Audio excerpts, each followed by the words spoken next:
just in case someone needs help. Okay, good deal. Good evening.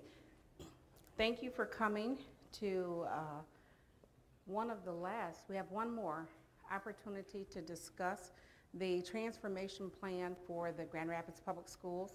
I do want to thank you for coming. I truly appreciate everyone taking their time out for the evening, especially the students. I appreciate you coming. And I wish I had some of your chocolate. I didn't eat dinner yet.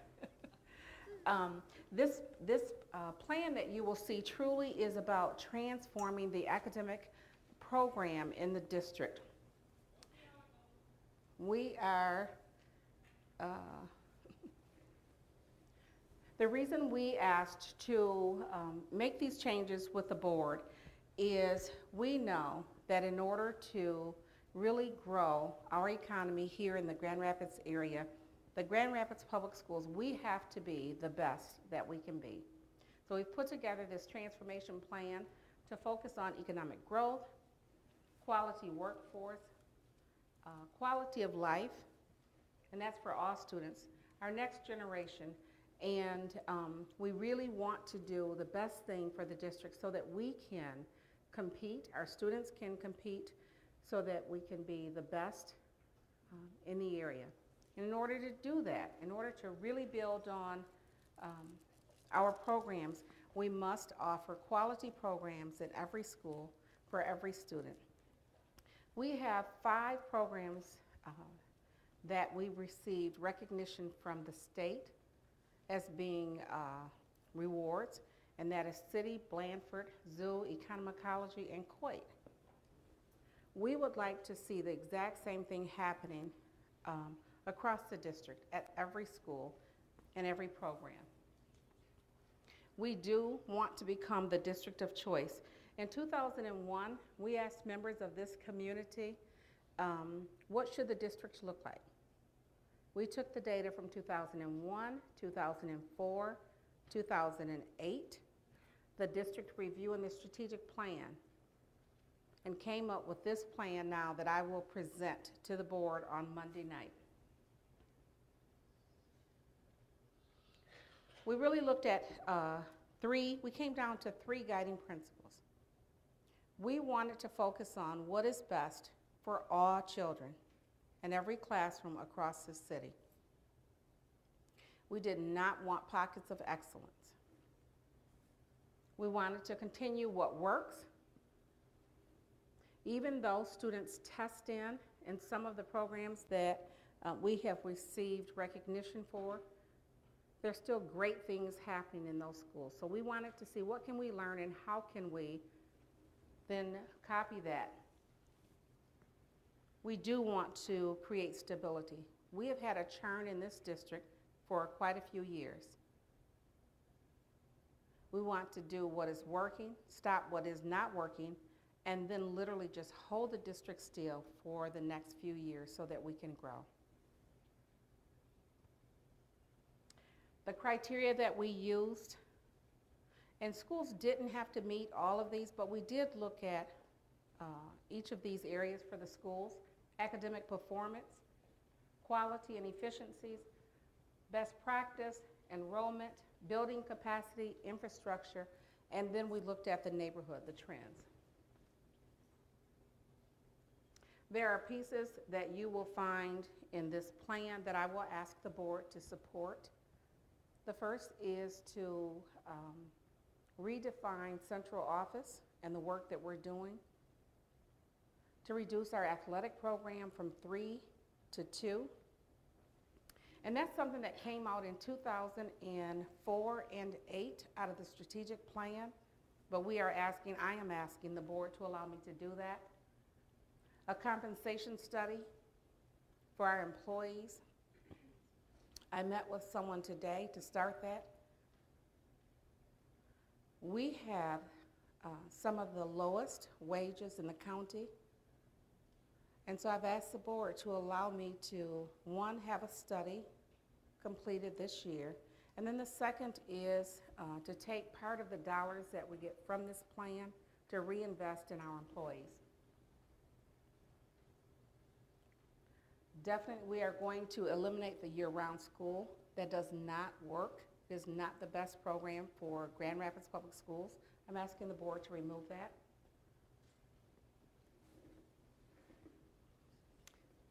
Apologize, John and I, we don't have a clicker, so John has to stand up to this for us.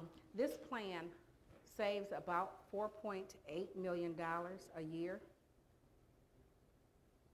In the end, it'll be about $5 million. We will take 2.5 and reinvest in our programs. The other 2.5 we will put in the bank. It costs about $9 million to operate this district a month.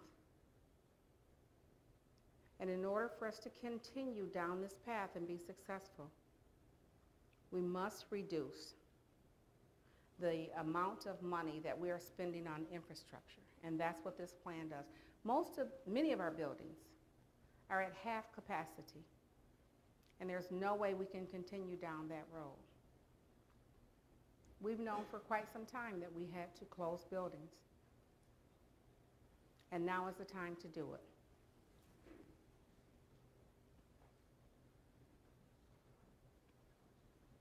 I apologize you can't see the yellow, but it really is to just reinvest in what we're doing. So I'm going to go through the list. Aberdeen is currently a K-7. I will ask the board to allow us to have a K-8 program, which will include transportation for the middle school. C.A. Frost. C.A. Frost is currently a theme school, but you don't have theme school money. So I'm asking the board to allow us to take dollars to reinvest in the theme school. It's a science school, and we don't have a science coach. So I'm asking the board to allow me to reinvest in that program. The Center of Innovation High, I've asked the board to allow me to move the GRAPSEP program, School of Design and Construction from Union High, the Leadership Program from Ottawa, and GRAPSEP from Creston.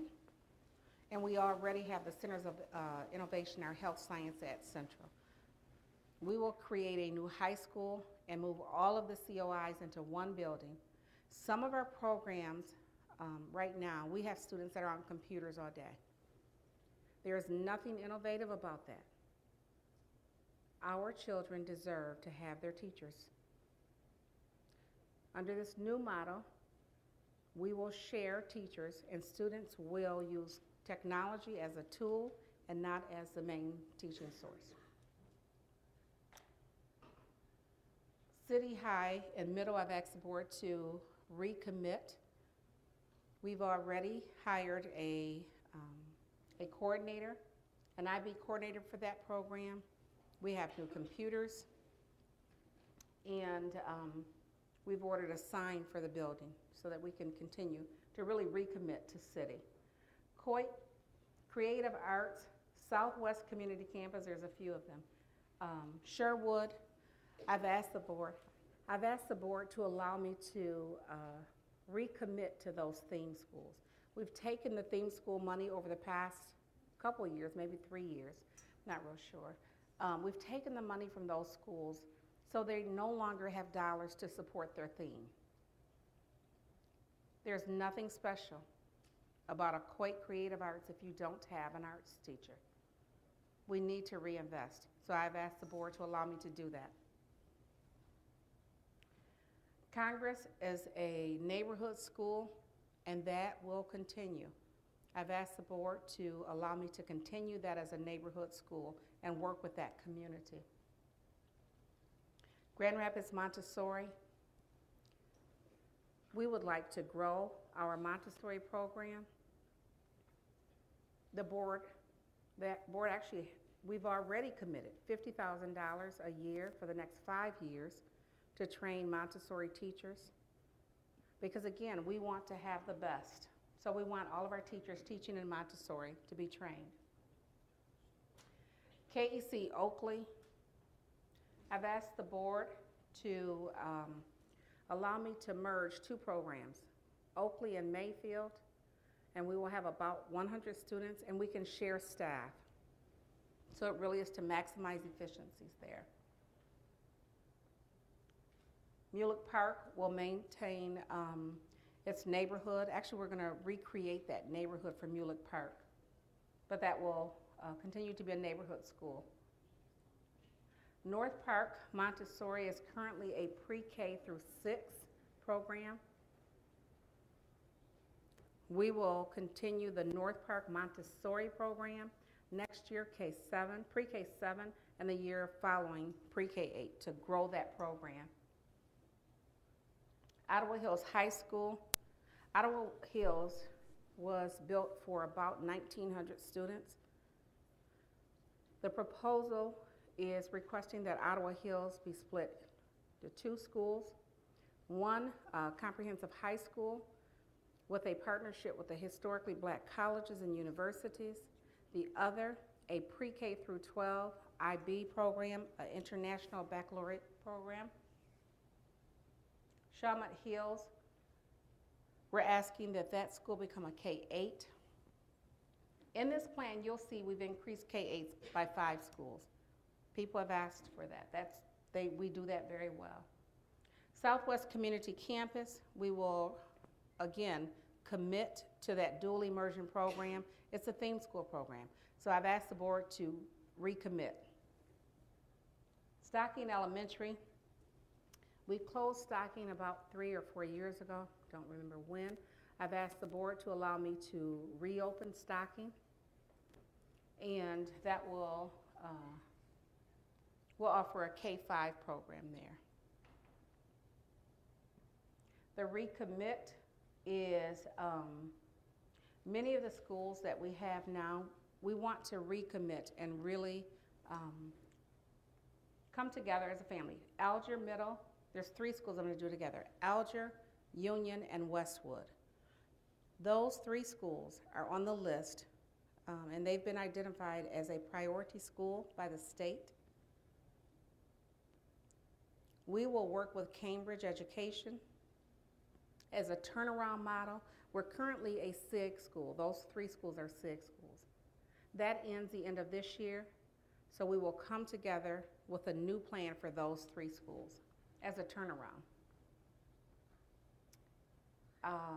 You will see Center for Economicology. I'm looking to increase the number of slots that we have there. My hope is that we can increase it by 60.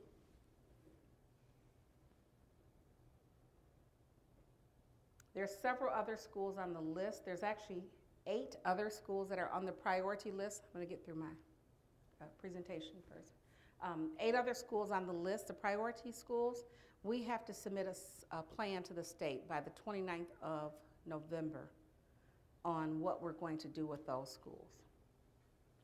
I just want to know, what is a SIG school? Good, great question.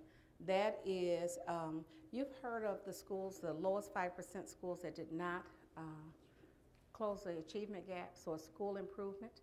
We received about $24 million during the past 3 years to close the achievement gap.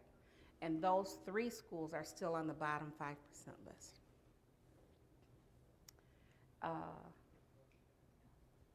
Union High School. We are working with a governance board here at Union High School. We've opted not to close this high school. And you will read in the paper, and you may have read, that this is one of the schools that the emergency manager could come in. The Education Achievement Authority out of Lansing, Union High School qualifies for that. We have opted not to close this school, but to fight. We know how to do it in Grand Rapids. We're not going to close the school. We're going to change what we're doing. The same with Westwood. University Preparatory Academy, that's our new school on South Division. We will continue with UPrep. The closures are repurposed. Our Pinnacle programs, those are the alternative ed programs that are in the buildings. Each of the high school, Central, Union, Creston, and Ottawa, they all have those. we're going to bring those children back into the fold. We're not going to separate those 5 to 20 students. And we're going to actually retire those school codes as well. Dickinson, we will close Dickinson as it currently is right now, and that's an elementary school, built for almost 600 students, 597, and we have 190 some students there. We're going to close that and open it as a pre-K 8 and work with the neighborhood. Gerald R. Ford was built for almost 600 students, and we have about 200 students there. We're going to close that school as a middle school and reopen as an academic center, pre-K through 8. We talked about KEC, Kenosha Elementary. Kenosha, there's 2 parts to Kenosha. Kenosha Elementary was built for 450. We have 196 students there.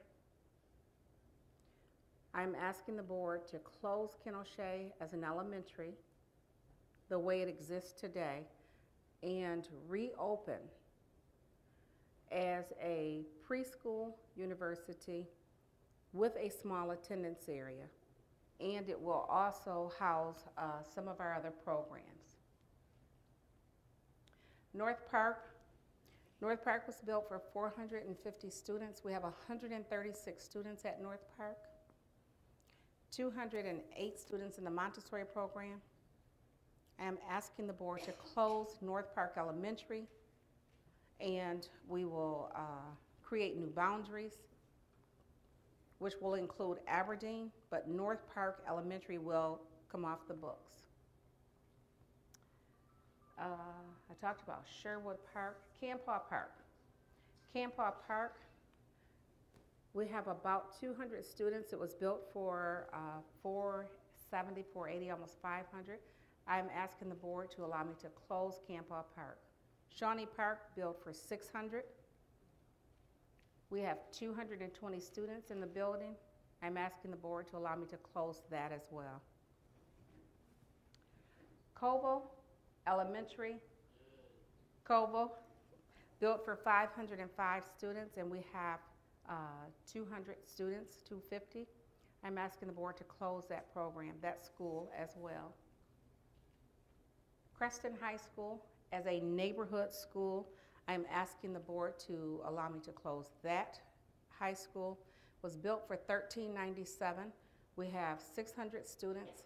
200 belong to GRAPSEP, which will attend, we're moving that program to Centers of Innovation High. That leaves 400 students.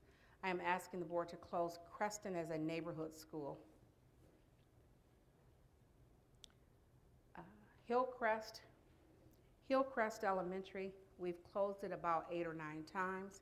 I'm asking the board to allow us to sell that building, close it, and take that off of the books. KEC Mayfield, I talked about that earlier, but we don't own KEC Mayfield, so we're going to work with the ISD to figure out how best to handle that property. It is not ours. Ridgemore CDC, Strait, Wellerwood, and West Leonard. We offer preschool programs, early childhood programs at all of those sites.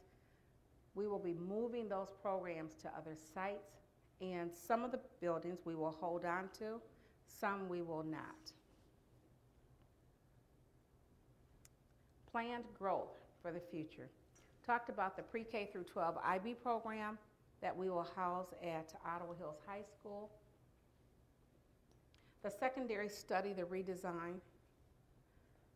I think as a community, and not just Grand Rapids, but especially here, we really need to rethink our work around high schools. When we look at the graduation rate, we look at the test scores, we need to make some changes. I'm asking the board to allow us time to study what is best and how should we proceed with our secondary schools. Southwest Community Campus, and this is a couple years down the line. We have almost 900 students in a dual immersion program that goes through 8th grade, and then we don't have a dual immersion high school. Many of the students that live on the southwest side of town, they are attending Lee, Godwin, Godfrey. So I'm asking the board to allow us to build a small high school on the southwest side of town. And I don't have the property, but what I do know is the students on the southwest side of town, the dual immersion program, we want to continue the theme from Southwest Community Campus. C.A. Frost, I'm asking the board to build a small high school to finish that theme. Right now we offer pre-K or K through 8. And we would like to continue that through 12th grade so students can study the environment through 12th grade. Zoo and Blandford, people really enjoy and students enjoy the place-based schools. I'm asking the board to allow us to increase the number of slots in the future so that we can allow more students to benefit from that program. The Public Museum, we are looking to go into a partnership with the Public Museum and offer a place-based school there as well. I can't see. Nonprofit charter schools. I am asking the board to allow me to look at a study and possibly it could include charter schools in Grand Rapids. We have the Child Discovery Center. That is one of our charters. And I'm looking to study to see if there's a possibility to increase that. Those are all of the changes that I will submit to the board on Monday night. And I have made tweaks based on community input. And actually, I think the plan so far is much stronger based on the feedback that I have received during the past month. But I will submit a plan on Monday to the board. I have asked the board to vote on it before we leave for the holidays, because in January, we need to start marketing and recruiting students for next year. I have a question. Can you come up to the mic, please? I have a couple actually. Okay, and if you can stand back just a little bit.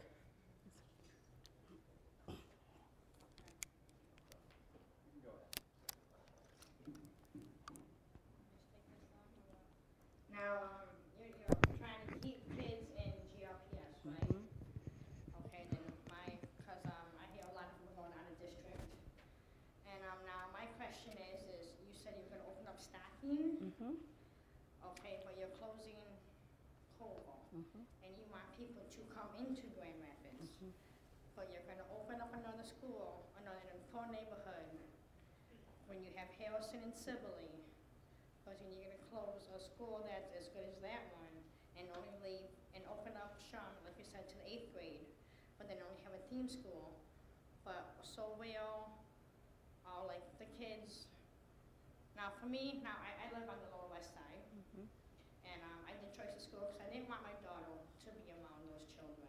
And I will go, I will leave district if need be, if I don't understand how you're supposed to allow people who want to come and stay in the district when you're closing the better schools and opening up schools in poor neighborhoods when you already have enough schools. I guess that's my question. How do you plan to keep these people here, as such as myself, when you're opening up schools in neighborhoods such as myself and closing better ones? I don't understand how that is supposed to keep people coming. The opening up stocking really came from people in the neighborhood. They've chosen that is what they want. And before stocking closed, it was a very successful neighborhood school. And so I think I'm tracking you when you say to close, you said better schools? Well, in my opinion, Like yes. to close. How do you expect to keep these people coming? Say, hey, I want to come to Grand Rapids and put my, son or daughter in GLPS. But then the school that they see it as. I mean, it's like, okay, you know, you don't want your children, them to be in certain types of neighborhoods, or whatever, it's like, I don't know if my daughter's gonna get the best fit or my son's gonna get the best fit, for that. How do you expect people to, to come and stay there? And I just want to know, like, is stocking, now, did you try to self-stock it? Is stocking paid for? Is that just like a debt you're trying to repay back? No. No, we're not looking to repay a debt at stocking, no. So I guess, how are the boundaries gonna be rewritten? Do you know how the boundaries will be rewritten? Are you gonna rewrite the boundaries, open up stocking? Yes. And then how are those gonna go from the other schools coming down and those schools coming up and opening up that one? Yes, we are going to redo the boundaries for all of the schools on the northwest side of town, including Stocking and Harrison and Sibley. And we will work with families to decide where to send students. Okay, so how do you plan on keeping kids in here and motivating them when, you are opening up more schools and, I guess I would say, not as good neighborhoods and closing schools and better neighborhoods? How is that appealing to people? Actually, people that live in the Stocking neighborhood, they like their neighborhood. And they believe that that is where their school should be. And so I think it could come down to just a preference. Right. And so people do like the Stocking neighborhood. Okay, then, so is that Okay. just something that, like, in a couple of years, maybe like, another thing, like, we're only halfway there, we gotta, close this one again because it didn't make it. Like there are other people who are moving out, coming in. It's just like another one's gonna be like another tried attempt, like, okay, we're only at, maybe 50% or 49%. We have to try something else and this comes down again. I get what you're saying. In the next 5 to 10 years, I don't know the future. I really don't. It is my belief, though, that this plan is a solid plan and it is the best thinking. And it didn't just come during the past 10 months. This is from 2001. This information really came out of the community. But to say what's going to happen 5 years down the line, I hope that as a district, we are doing what is best for children in every classroom, and people will want to come back to this district. Now, if people who don't want to stay at the Harrison Stack, Sibley, and it's such as myself who did school of choice, are they going to be honored as in saying, okay, you get, to go somewhere, because, of a school closure, do you get, to honor them to go to somewhere else? Or, do we have to go against, everything else, we apply and everything? Or do they get to honor that and they get to go, to where they are and they get placement? The question is, can you apply for a transfer? Like a transfer? Are you, or do you have a guaranteed, placement? Do you have a guaranteed transfer, or is it just up in the air like a lottery? No, it is we will have a neighborhood. You can apply for a transfer within Grand Rapids Public Schools. But on a transfer, we don't provide transportation. Right? Yes. But is that guaranteed? As I was saying, like, if somebody, like, if you're attending a school and that's closing, do you get a guaranteed transfer of the school of your choice because your school is closing? No. Do you get a guaranteed transfer? I would say no. But what I would recommend is that if there is a school that you would like to apply for a transfer, to do that early. If you wait until September and say, this is my choice, I'm going to say no to you. Right? So right away, I want you to, if you want to apply for a transfer, there's a window that we open for transfers. And so that's the time that I would say Now, do are you that. going to have another vote on December 7th? Are you going to have all those boundary lines and set for everything to look at by the time that No. that comes along? Because you can only do that transfer like about, was it March or somewhere? You can do it, we'll start right away working with the community in January and February of transfers. Okay, and you're going to have those boundary lines made up by then? You can have it. Okay. Thank you. You're welcome. Hi, Hi. my name is Mr. Kenny. I'm a single parent at Cole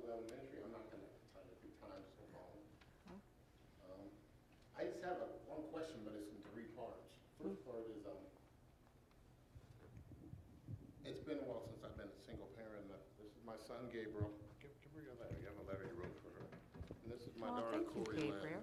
Gabriel's in the 1st grade, and Corey Lynn's in kindergarten. They got the greatest kindergarten teacher. They both had the same teacher. Oh, it's Same beautiful. kindergarten. Anyway, I just want to just make it simple because I see everybody has a lot on their mind. The first part of my question is, Kent County is recovering right now.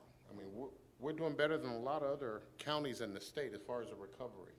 I'm concerned 3 or 5 years down the road, we look like we're going to be booming. What are we going to do with all these people that want to move back to Kent County, but there's not going to be enough schools and locations that they want to move to? So what are they going to do, live on the outskirts of Kent County and come into Grand Rapids and work? Don't we want those people to come into our schools? And the second part is, when I got full custody of my 2 kids, I'm mom and dad. Gabriel needed a speech and a lot of other things and stuff at school. Koval provided excellent. They work with me. I'm always at the school harassing them, not harassing them, but just, I love them. They're all good people at the school. My daughter Corey Lynn's in kindergarten. I'm just worried. I don't know what we're gonna do. We move 1 block, so I transport them every day by school of choice. I like the school. I like working with the teachers and everyone. I don't know how I'm gonna benefit from just only having 1 choice of school in the neighborhood because I'm a Northwest person. Is there some kind of compromise or something that could happen? I just want an answer to the first part of the question with the economy. I too hope that we are on the rise with our economy. And we will have room in our schools. And we are not planning to sell all of our empty buildings. And so we do plan for growth. It is our hope as well that we will have more students than we have right now, 18,000. That's one. The choice you asked, what choices will you have? Yes. We are going to have several choices on the northwest side for you to choose from. But isn't it feasible to keep one of the schools open on that side and incorporate other schools into them to fill up some of these schools instead of? Yes, we have several schools on that side of town, actually, that we're going to keep open, actually several. Okay. Can I name? Yes, name the schools. Yes, we have Shawmut, Sibley, Harrison, How- Stocking. And how are you gonna bus them there? If it's a mile and a half or a mile, yes, we do bus, but I'm going to come here and answer this one. Come on. Yes, ma'am. Thank you. You're welcome, sir. Hi, Hi. thank you for taking the time to see me. I'm a proud parent of a senior at Preston and a 8th grader at Riverside Middle. I purchased my home in that area purposely for my children to attend Preston. I understand that there's talk of possibly combining City and Preston. I'm hoping that you consider keeping the traditional Preston along with the City kids. My son attends Preston and City both. Still this year, he goes to choir at City because he went to Hub there for 2 years for choir, and it was a beneficial program. So he's traditional, but he also goes to City. So I think keeping the schools combined like that may possibly have more kids look to do better in school, to get into the City programs, to get higher educations and benefit more from that. So I'm just hoping you reconsider closing Preston. It's, a neighborhood school. I have already called charter schools, and I can tell you there's waiting lists for kids to go to other schools. But if you close Preston, my child won't go to Grand Rapids Public. Understand. Yep. Yes, ma'am. Again, I'm gonna say, you're gonna bus these children. My children went to Koval School. And I've been paying taxes for many years. But if you bus them, what's a bus gonna cost? $80,000, isn't it?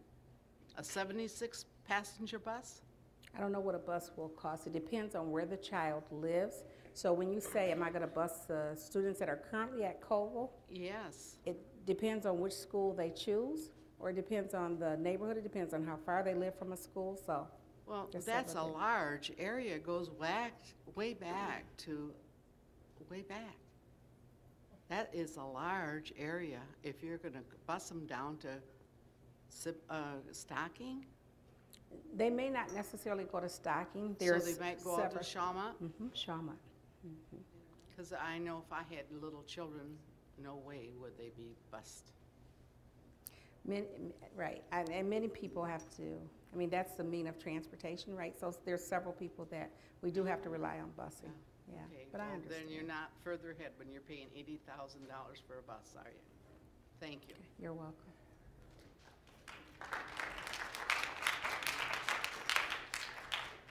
Hi, I just wanted to know if you close Crescent, like what are you gonna do with the kids that drop out? The kids that drop out, Yeah. the kids that drop out of school because of Creston closing. Yes. Oh.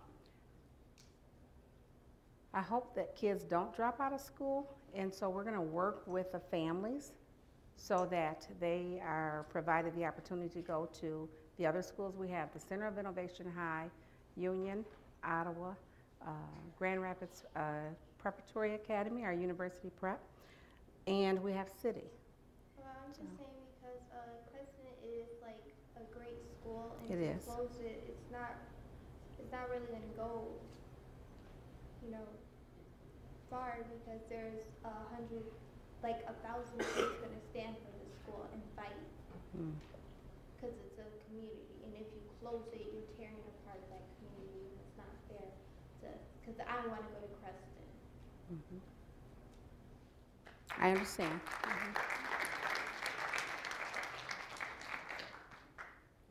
Hi, I have two questions for you. The first one, well, let me start by letting you know I'm a North Park Elementary School parent, and I love the school. It's one of the best schools in the city, and our test scores show it. And we have two programs. One of them is traditional learning, and one of them is Montessori learning. And I hate to even say traditional because it makes it sound like it's antiquated or like it's old-fashioned, but it's not. It's generations of different types of learning throughout the years, thousands of years of learning and ways to teach. The school does so well with these parallel programs.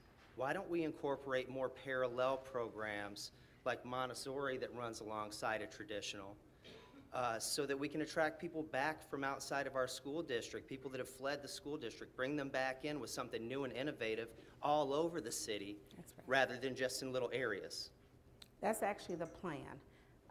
This plan does allow for innovative programs throughout the entire city. Well, I understand that, but at the same time, when we incorporate in traditional style learning to that, it brings in diverse styles of learning.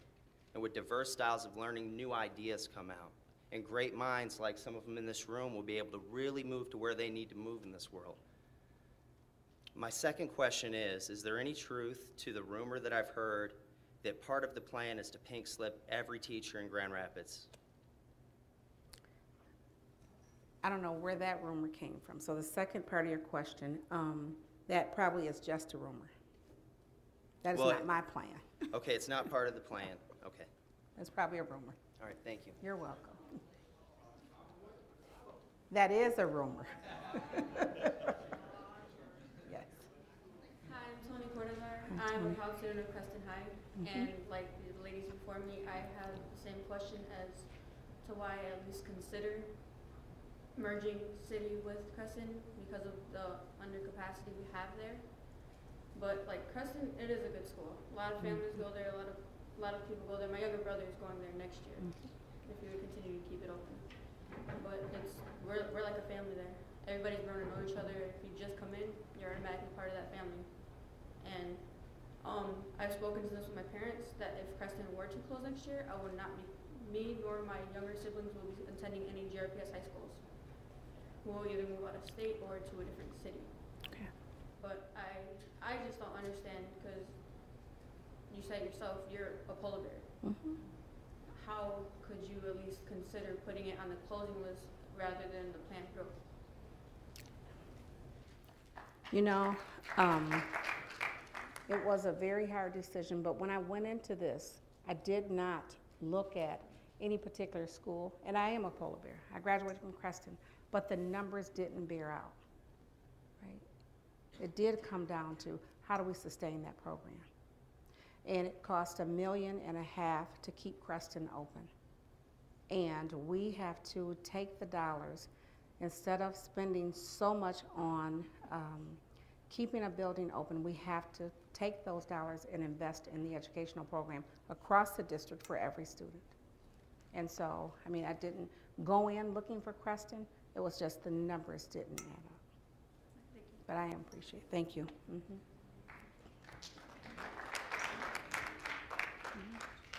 Hi. Hi. My son goes to Cova, and I want to know, when did you ask people in the Stocking area that they wanted the Stocking open again? Because I live in Stocking, and I was not involved in this. This information came out of the strategic plan, and so that was the community was involved in that process. We had over 1,000 people from the community involved in that. And so we didn't take the information just from the past 10 or 11 months to make this decision. It was a part of what we have been doing in this community for a while. Okay, but you do know that there's a liquor store that the Grand Rapids buses drop off right in front of that frickin' school. Mm-hmm. No way is my son going there. Okay. Not acceptable. Okay. Like, I know, like, all my neighbors on White Street and on Van Buren, no one in that entire area is sending their kids to Stocking because it's dangerous. Why, people getting off the bus, you don't know if they're rapists, if they're drunk, you don't know if they're gonna, carry a knife, a gun, and just shoot up the kids. I mean, come on now. There's a liquor store. I have walked down that street. There is so many bums. Koval is in an area that you can't get to. Now you're putting the kids on Walker by a liquor store and by a place that buses can drop off people from the Grand Rapids place, right? What are you guys thinking? This is dangerous for the kids. You're not thinking.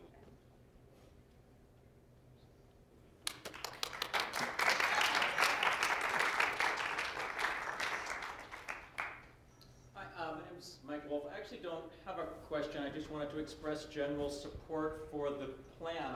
I think that it involved a lot of difficult decisions. I understand that anytime you close a school, these decisions are going to be difficult, but it seems to me that it reflects a general reality that you can't run a district full of schools that are only half full. I like the expansion of the number of K through 8 programs. I like the idea of opening some smaller high schools. And I guess I could nitpick with some things, but every time you would move one piece, it would involve other pieces moving. Right. So I just wanted to say I think that you've made difficult decisions, but I applaud the plan in general. Thank you. Yes, sir. My name is Jim Schock, and I'm a retired person who lives in the neighborhood. I don't have any question. I just propose a kind of a radical solution that I hope would at least get people thinking out of the box. After college, I taught for 3 years out of this area. I returned to Grand Rapids in 1967, and for the last 46 years, I've taught and subbed in public and parochial schools in the metropolitan area. During that entire time, the enrollment and the academic achievement in the Grand Rapids public schools has declined. In 1967, all the City League schools, public and parochial, were big Class A schools. Today, none are. You gave up on the City Athletic League 2 years ago and gave it over to the Ottawa Kent League. I think it's time to do something along that same line academically, be it Kent Intermediate School District or the state, or create some organization that is needed. The situation to me is like the Bible parable about the Good Samaritan. Let me explain. A person walked down the road from Jerusalem to Jericho, was beaten and robbed and left by the side of the road. People passed constantly and did nothing. Finally, a good Samaritan, a person despised by the Jews, helped that person out. I applaud the board, the public schools, for trying to, as it were, help the body politic, the students that go to the Grand Rapids Public School System. I watch every day for 2 hours, people pour in from the suburbs, and they come for jobs, occupations, to go to the hospitals, for entertainment. On the other side, we who live in the city, if we want to shop, we have to go to the malls, we have to go outside, all right? There's no, Meijer or Aldi's have no stores inside the city limits as far as I know. So I think it's time, and I applaud you, but I think you're helping a situation that needs to be solved by the entire metropolitan area, not by the people in the city only, okay? Let me explain one other thing, personal nature, to show you what I'm talking about. I have a granddaughter and a grandson who live in Standale, all right?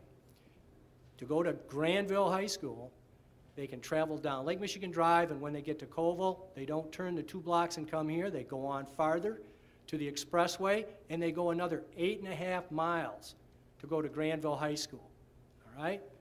These outside cities, wraparound cities like Walker, they don't want to be involved in the bus system. Jenison, there's no buses that go out there, and they don't contribute to the community college. Somehow, we have to bring the people who score well, who come from families that are different than the ones that we have in the city, and I don't know that it's the kids' fault or the parents' fault, but we have poorer people here.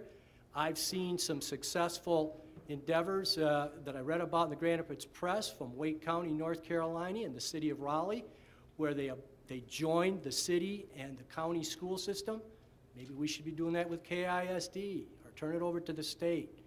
But I think you can't continue to go down in enrollment, and I think this is wonderful. I applaud your effort, but I think we have to do something more radical. Thank you.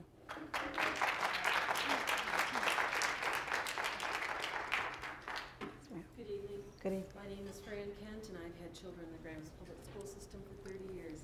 I've seen all your changes, and I want to know what you can do to show me any credibility that this is going to be any different than the last change.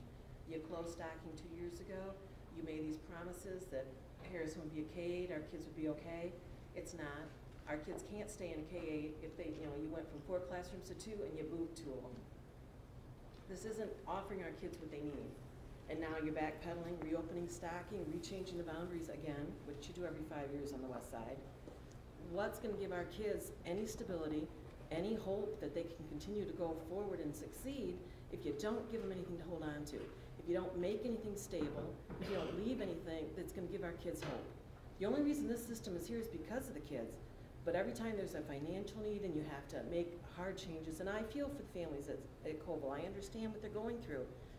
But it's our kids at the end of the day. What are you doing that are going to give them a hope for the future and that are going to give them something that they can hang on to and that isn't going to change in 2 more years? I totally agree. I do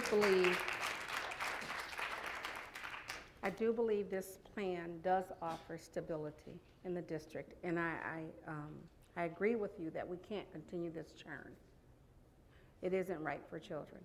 This plan, when we present it to the board, it is to provide the best academic program that we can in every classroom across this district. And that is the way that we are going to maintain the students that we have and hopefully attract new students. We need to do that. Our kids deserve better. Absolutely. The only reason my kids are making it is because I'm there behind them. We run into some wonderful teachers here, and you have some good systems. That's right. But then you shoot yourselves in the foot, you change boundaries, you put everybody in upheaval every few years. That has to stop. I agree. You have to give them a clear plan, and you have to stick with it. I agree. And I need to know how you're going to bring some credibility to that and make it happen. You don't know me, but I can tell you that that is what this plan is going to do. And the board is committed. All 9 members of the board, they are committed to the children in this district. Thank you. You're welcome. Hello, my name is Ingrid Nelson.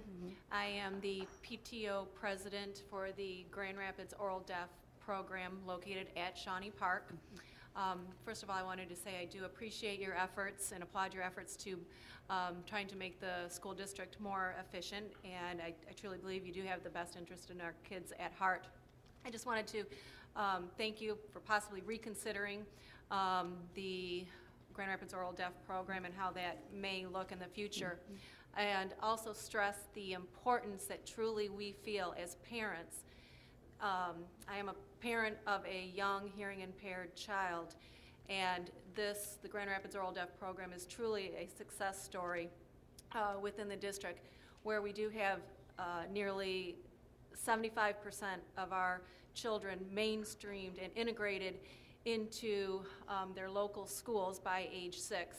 And that's a testament to how good the program is. And I just really hate to see too many drastic changes with the program. We'd like to keep one supervisor, all our kids under one roof. Because I did happen to notice that a Spanish interpreter was offered this evening, but no sign language interpreter. So, like I said, it's important for our hearing impaired citizens to get integrated into society, so it helps out the community as a whole. I agree. Thank you.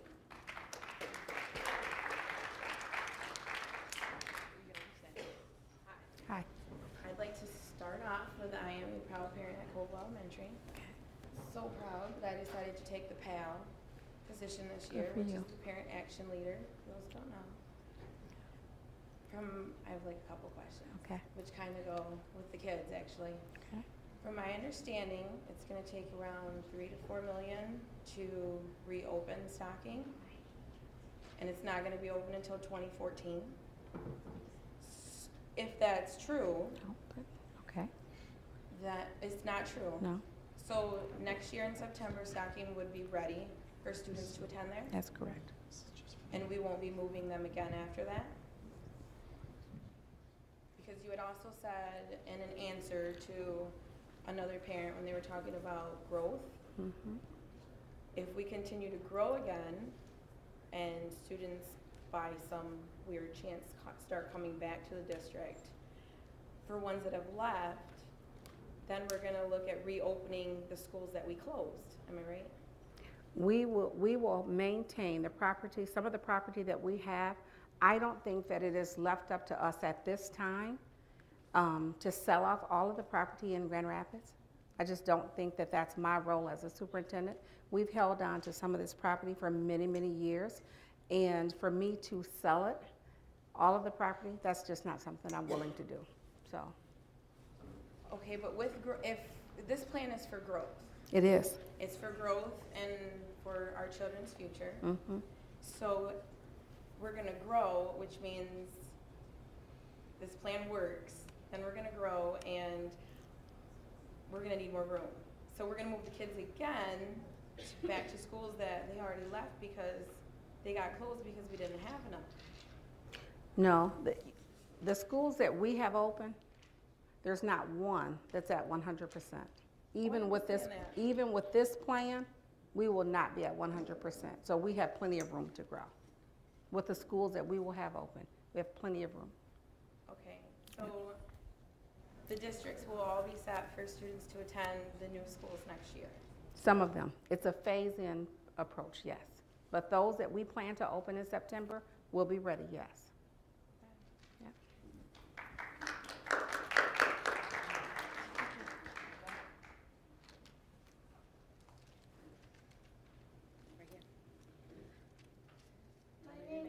My name is Cadence Gonzalez. I'm from Colville School.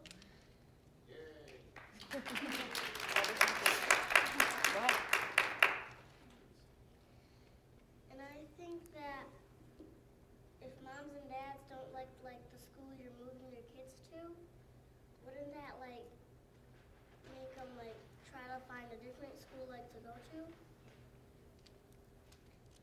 And Colville is a really good school, and everybody at Colville likes their Loop program because the Loop program, it teaches kids a lot of things, and teachers care about the school that the kids go to. So I was just asking if the kids at Colville School, if they would just like to homeschool or just stick with it. Oh, thank you. And I would, She gets it. Go ahead. and I would also like the teachers from Cobble School to stand up. The teachers from Coble, please stand up.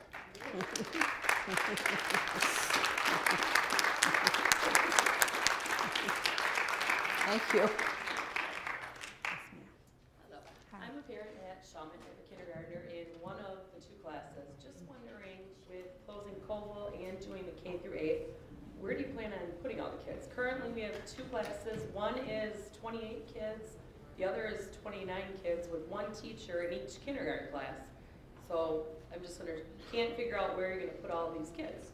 We have, we will follow the code. We have enough room in those buildings for the students as part of the plan.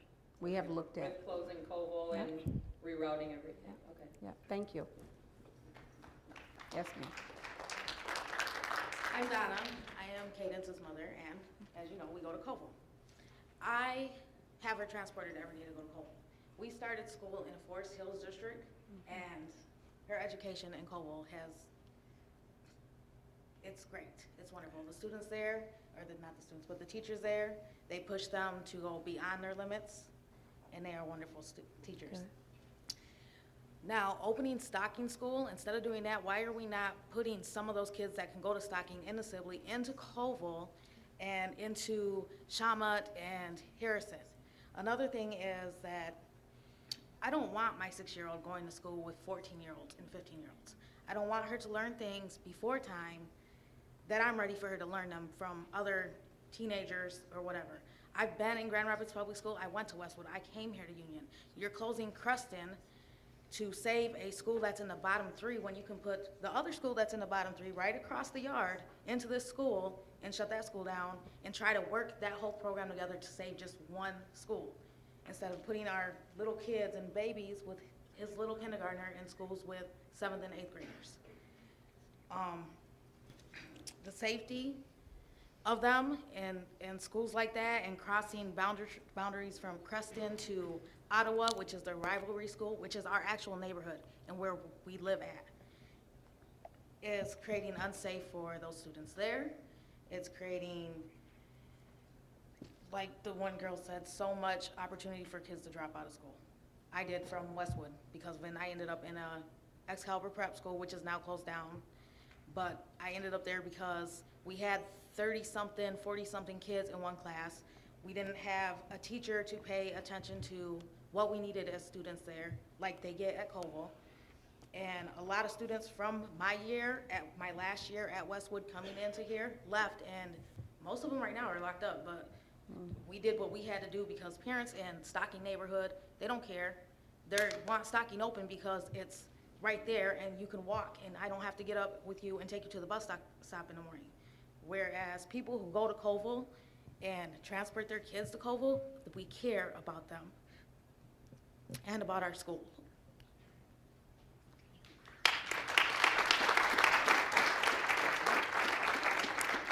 The question about K-8s, for K-8s, that's an option for parents, but that's not the, Our option is Stocking in neighborhoods that are falling apart already.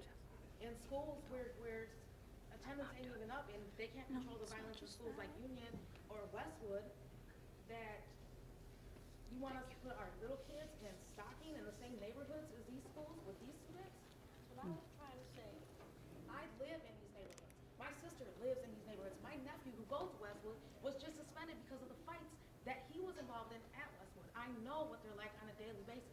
I don't want my kid around that. We see the kids That's in the why we neighborhood. go to Colville. Yeah, because we see the kids. We go there because of the size of the school, because we walk in and every teacher there knows almost every student.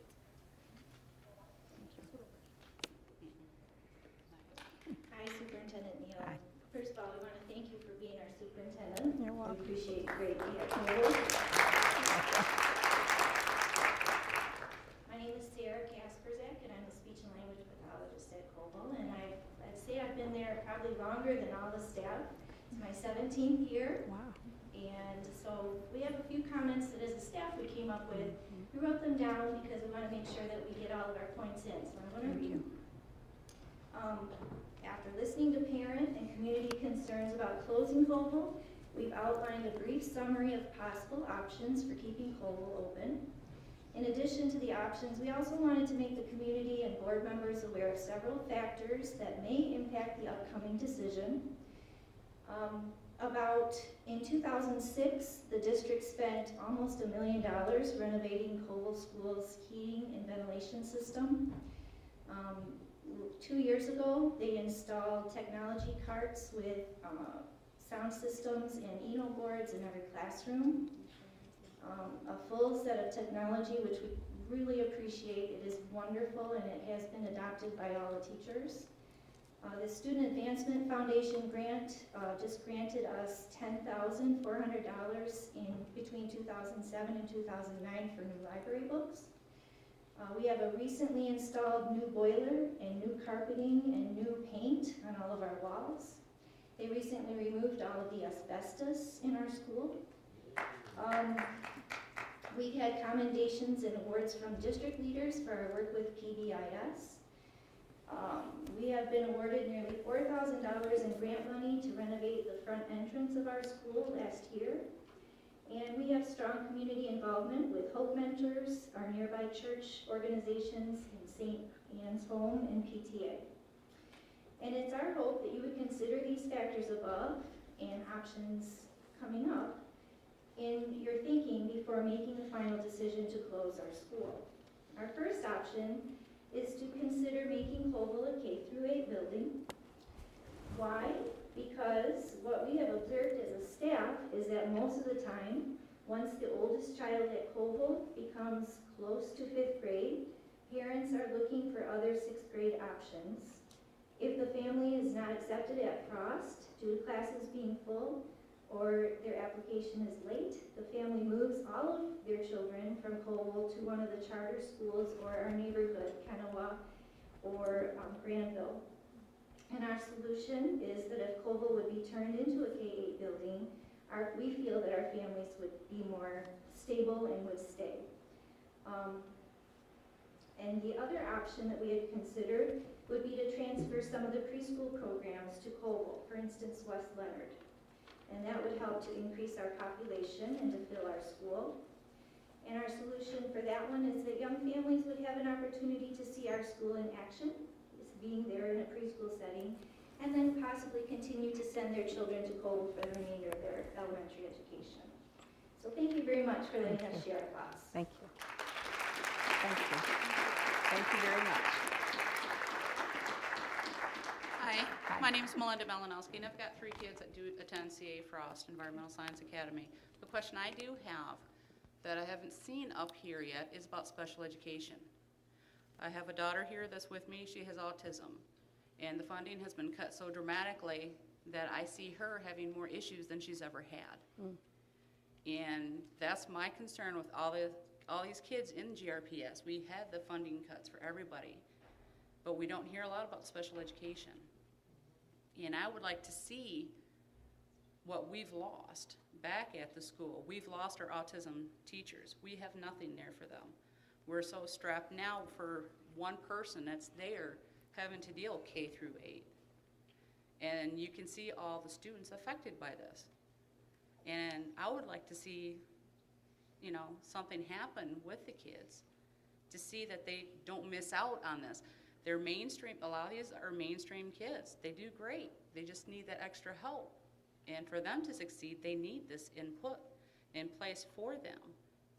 And that's a big concern for me. And I would like to see some type of changes done. Do you have something? Right here. My name is Jessica Malinowski. I'm currently in 7th grade of CA Frost Environmental Science Academy. I have 2 comments, 1 question. For one, about Koval. I do not like these complaints. If it is closing, it is closing. There's no need to complain. I hate these attitudes that are being given to my school about being dirty and everything else. Just because we are an environmental school does not mean we are not always outside. When they choose our school, they need to know that we are environmental and we go outside. My question. It is about the lunches. To be honest, I'm thinking that the food looks raw, and raw is not healthy. Do you want that to serve us?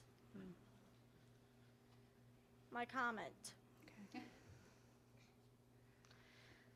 I agree with my mother that this should happen.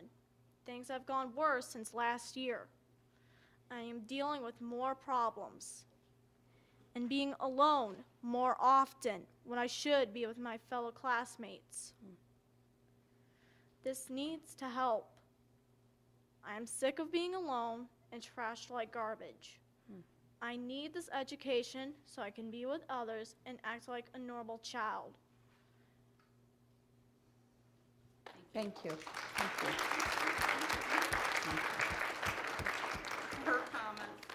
Her comment isn't to kind of get everybody upset for Colville. That's right. They have, the kids that have to transfer from Colville to CA experience problems where they get picked on from the kids, some of the kids there at Colville.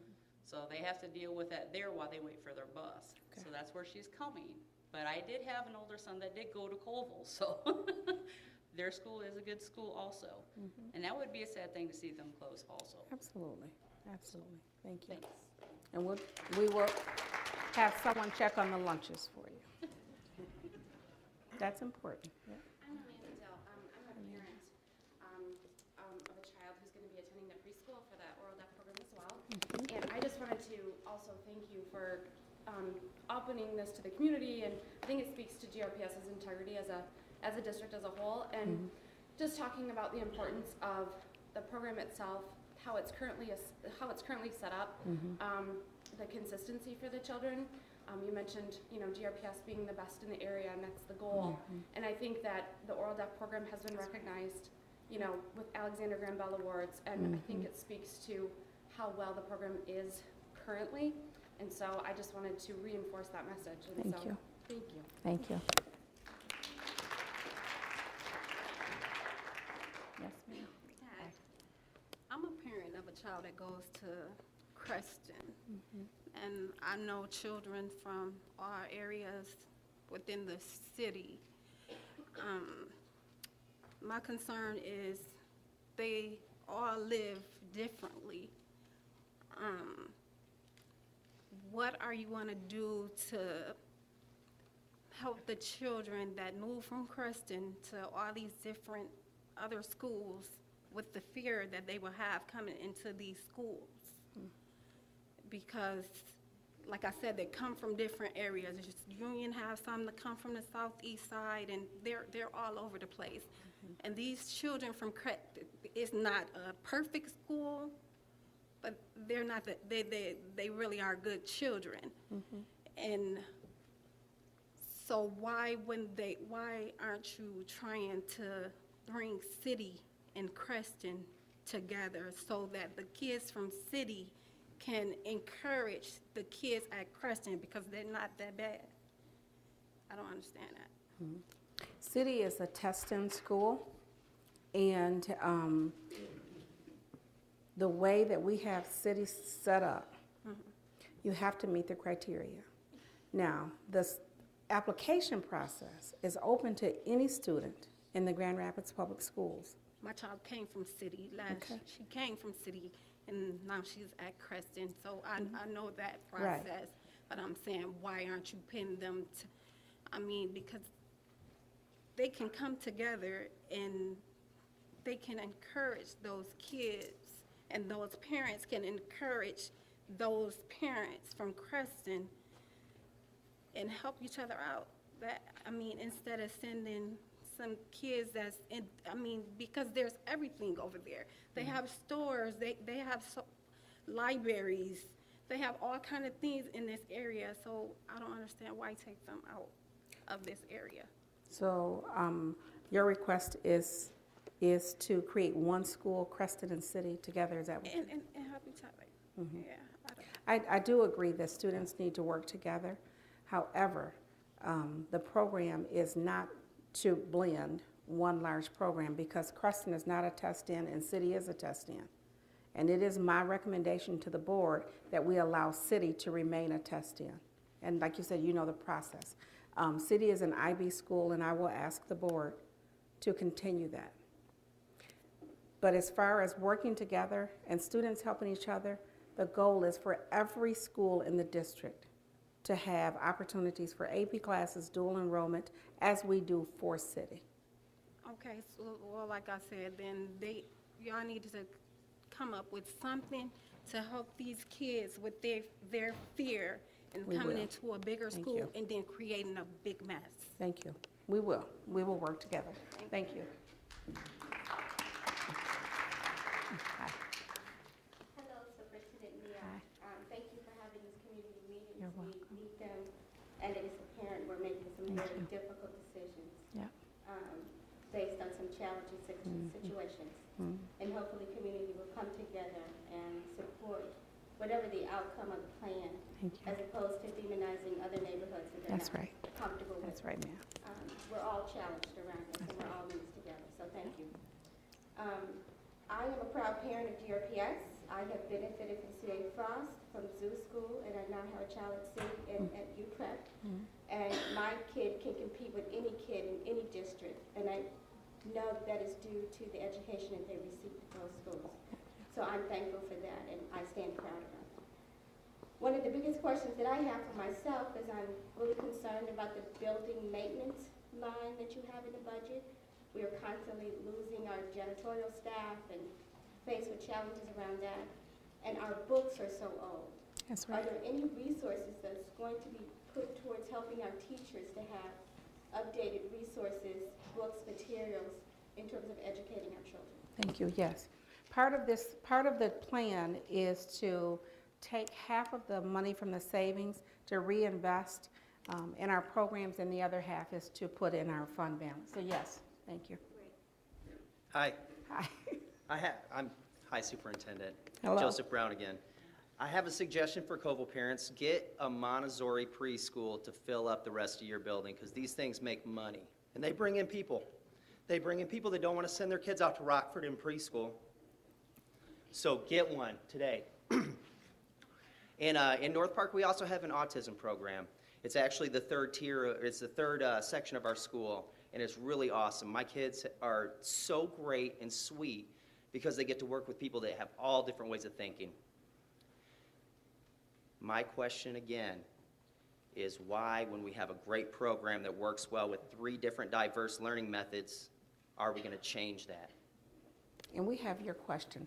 It is still my recommendation to the board. I have to do what is best for what I believe is best for the entire district. And the plan that I will submit to the board, and it is painful, and you guys, I get it. It is painful. But I have to do what I believe is best for every child in this district, across the district. And my recommendation to the board on Monday night will be that I have taken information from this community. I appreciate the input. I'm going to take that information and my best thinking, the best thinking of my staff, and we are going to submit a plan. And I'm sure you're a great thinker because you come from a school where people from diverse backgrounds come together and collaborate. Thank you. Now, one more thing. All right. I just don't understand why we can't incorporate this dual or different types of learning into more schools and that way attract more parents back. Right now, we're separating them around the city. We're moving kids that think like this, we're going to move them over here. Kids that think like this, we're going to move them over here. Isn't that sort of segregation of thought? I don't think it is. I don't think it is, and I know that it's easy for us to pit one school against the other. That is not the plan. We are going to we value diversity. We value diversity in the district. And we want that across the district in every school.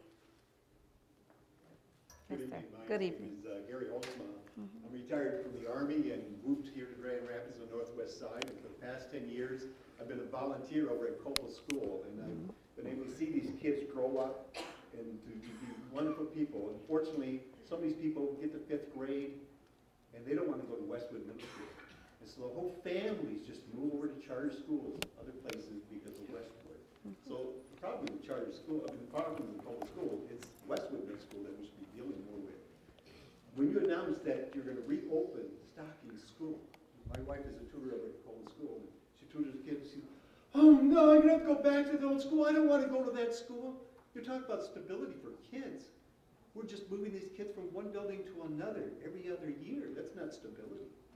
I'm not sure what politics are involved in opening Stocking School, since it was up for sale, and then the school didn't want to sell it for some reason. But I think there's politics involved in Stocking School, because my city commissioner, when he heard about this plan, that they were going to open up Stocking School, put on his Facebook, yay, they're going to open up Stocking School, a great win for the west side. And I marked, well, what about closing Coble School? He says, oh well. You know, so I think there's more politics in opening Stocking School than keeping Coble School open, because somebody down there has been carrying a big stick and waving it around saying, let's open Stocking School. How much money has been put into Stocking School in the last few years for renovations? You heard about all the renovations at Coble and all the technology and everything. It's just wonderful there. I'd hate to think all these kids are going to go back to Stocking School to bare walls, no technology, old parking, which is everything.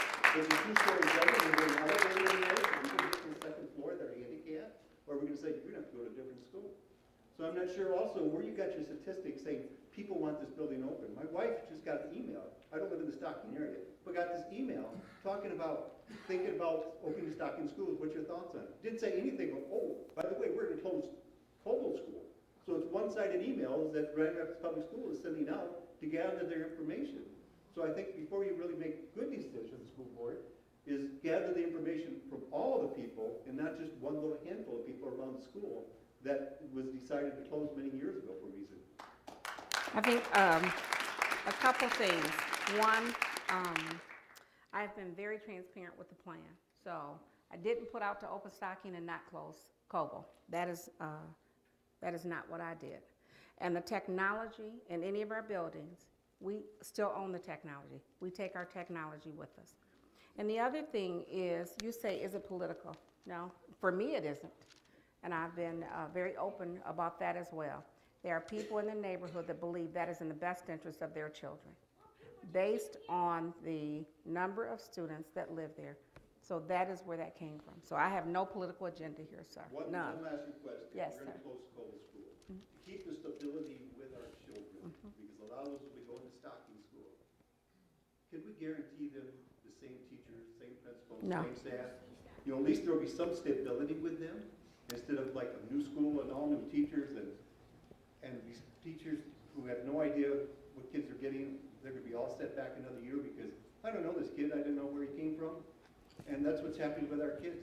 And so we wonder why they're not learning, because the teachers don't know the students. If they grow up in the school system, the kindergarten teacher can talk to the second grade teacher, the third grade teacher, and all the way through. But if we're going to change all these teachers for all these kids next year, they're all going to be set back at least 1 year mentally and educationally, because they're going to be like, what's going on now? No, I can't guarantee the same principal or the teacher. I can't All we do can that. do is guarantee our kids move into another building, and who knows where after that. Thank you. You're welcome.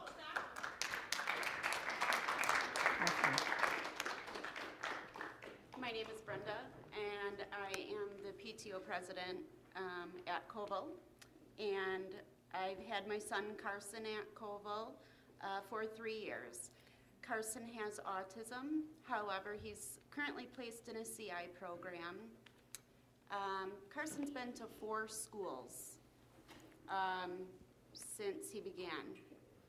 3 of the 4 schools that he's attended are on that closure list.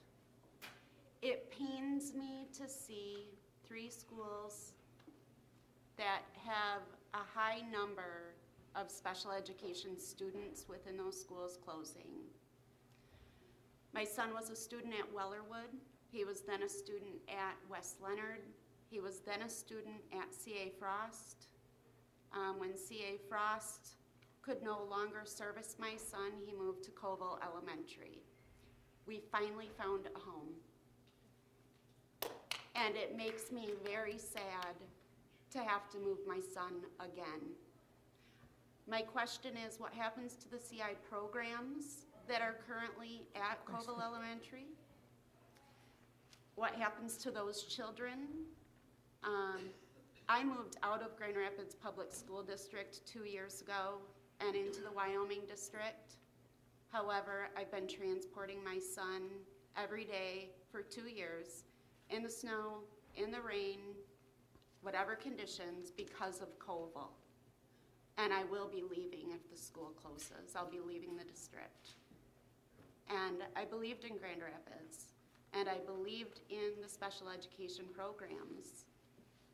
I believe in expanding Colville from K through 8, and I'll keep my son at Colville if it were expanded through K through 8. If that's not the case, we will be one of the families that will have to leave. The only reason why we've stayed in the district so far is because of Colville. And I commend the staff. They've been fabulous for our family. So. Thank you. Thank you for sharing. Thank you.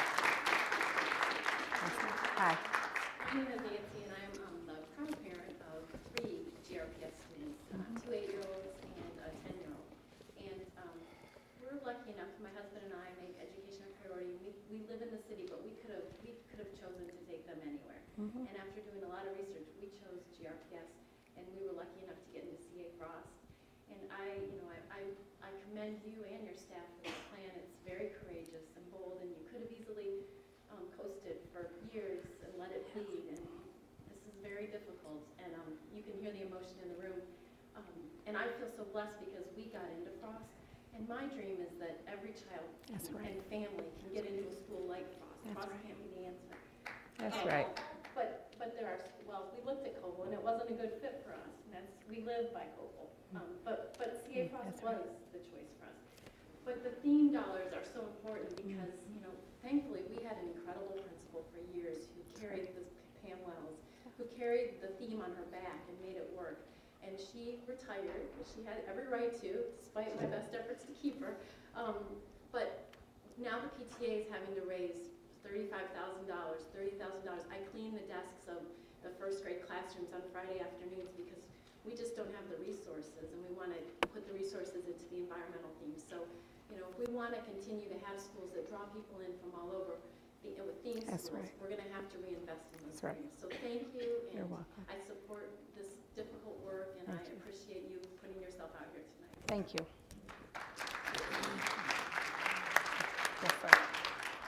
My name is Thomas Larink. I was a student at Colville many, many years ago. I've been a teacher in Grand Rapids Public Schools for a little more than 20 years. This past year, I realized a dream to actually teach at the school I attended many years ago. It was a great thing for me, has been a great thing for me. I came into the most collaborative staff I have ever come into in my 20-year career in teaching anywhere. I'd like to address you as a taxpayer because I still live in the area and I still do pay taxes. I see a great deal that has been invested in Colville School, and that's a really good thing. I would be very, very disappointed if you simply walked away, closed the doors, and turned off the lights. I would ask you to reconsider possibly keeping Colville open. I do not understand spending $3 million on a school like Stocking that's been closed. I'm sorry, that does not make sense to me. I would like to share with you a letter from one of my students, and I'll close with that. Dear Ms. Neal, I do not want you to close Colville School. I like the PBIS celebrations and the fundraisers. I am on the waiting list for a charter school. If Colville closes, I will go there. Thank you. Thank you. Thank you. Good evening, ma'am. Good evening. My name is Tony Garza. I have 2 children in Grand Rapids Public Schools, one at Shaman Hills and one at City. And we've been privileged to come to GRPS, and my students, my children have thrived in the programs. And we put them on a path to get to City and to get to Zoo and Blandford and the CA Frost that we have. So we do have some avenues for students to get the education that they need, other than the standard traditional education that they were talking about earlier. I just want to make a comment. There was a gentleman earlier said that that GRPS is not attracting families from out of the district, and if you would please address that, because as Frost, as Zoo, Blandford, City Middle, and City High, there are quite a few My son's best friend lives in Forest Hills, his other friend lives in Hudsonville. So to make a comment that we don't attract, GRPS doesn't attract other families is really not true. My second comment is, could you please be a little more granular for the people here? Number one, there's two schools that are really talking about, we're talking about Coval and Preston. Granularly in the way that we can understand. For instance, in layman's terms, like, why is it that you've chosen to close Preston, and why is it that you've chosen to close Coval? I mean, what are the bottom factors that this decision came from? Does that make sense? Mm-hmm, that makes sense. That makes sense. We do attract students from outside of the district as well. That is a true statement. We also want to attract the students in the district for all of our schools. So that is true. For Creston High School, as I said earlier, it was built for 1,397 students. We have 600 students at Creston. 200 of those students participate in the GRAPSET program, which we are moving to Centers of Innovation High. That leaves 400 students. It cost $1.5 million to maintain Creston. We cannot afford to leave Creston open with 400 students. It's a beautiful building, but we just can't afford it. And the other is Coval. Coval was built for over 500 students, and we have 200 students there. We don't have the dollars to keep all of the schools open. I wish we did. We just can't afford it in the district. In order to really invest in the academic program across the district, we have to size down. We have to take those resources and invest in our programs. One more thing. Yes, sir. As far as Creston, the student body itself, could you tell us where that student body comes from? Does it come from that great Creston community, or does it come from somewhere else? Do students come from the south side of Manhattan or east? Can you tell us that, please? 140 students or more comes from the Ottawa Hills attendance area. 250, 260, or a little less, comes from the Creston attendance area. Yes, sir. And one last thing. Yes, sir. Sorry. That's all right. But when you think of the boundaries at Creston, north of the school, north going towards Plainfield, that area, does the school pull a lot of students from that area right now? No. Do you know why that is? I don't know why people make the choices they do. I don't. Thank you very much. You're welcome. Yes, sir. Superintendent Neal, despite the fact that I'm a fifth grade teacher at Coval, I hate public speaking, so I'm going to make this even shorter than I want. Okay. I just want to address one issue, and that is the 51% that you said that Coval was built for. As a staff and parents as well, we seriously question the capacity mentioned. If you consider that we have 3 CI classrooms, and by the way, we did make AYP last year. We're a focus school, not a priority school. We made AYP with our CI classes. We have 3 CI classrooms, and they are limited by state mandate to only 15 students. That limits 3 classrooms by 50%. If you give us an art and a music room, that leaves only 3 open rooms. Even if you filled those 3 open rooms with 30 students each, that would only add 150 to our current 252, adding to 402 total. So the 51% just doesn't work for us. And I encourage you please to come and visit the building and look and see if I'm correct or not. Thank you. And thank you so much. By the way, I've heard far more thank yous for you this evening than for previous superintendents, so you should be. That's all right. I don't take this personal. Yes, ma'am. Good evening. Good evening. I'm Chris Desmond. I obviously teach for Coval Elementary, yes. I am here representing not only students, but staff, parents, and the Coval community as a whole.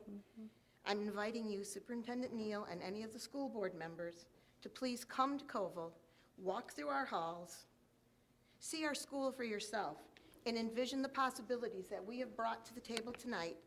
And then we would respectfully ask you to reconsider your decision to close our school. Thank you. Thank you. Thank you. Thank you for sharing.